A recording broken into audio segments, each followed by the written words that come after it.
వచ్చినమే ఏంది ఇప్పుడు? అమ్మని అమ్మ మీరు వచ్చిరేందే గింత పొద్దుగాల? నీ ప్రేమ గురించి ఎలివేషన్ ఇద్దామని వచ్చినమే.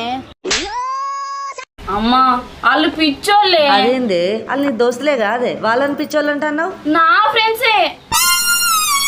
అమ్మా నువ్వు ఇట్రా. ఏంటిదే? అబ్బా రామ్మ నేను చెప్తారా. ఏందో చెప్పు. ఏంది ఇంకా మూల తీసుకొని ముచ్చట చెప్తాను. ఇప్పుడు ఏదో ఒక కథ అల్లద్దానే.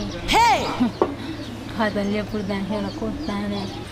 అయ్యో అమ్మా వాళ్ళిద్దరు ఒక్కనే లవ్ చేసిర్రే. అయ్యో అవునానే? అవునమ్మా అంతేకాదు వాడు వీళ్ళని వాడుకొని వదిలేసిండు. వీళ్ళేమో తాగి పిచ్చి కుక్కలు లెక్క గుట్ల చిల్లర కథలు పడతారమ్మా. అయ్యయ్యో ఏ తల్లి కన్న బిడ్డలో పొలాలు చూస్తే ముత్తుగున్నారు.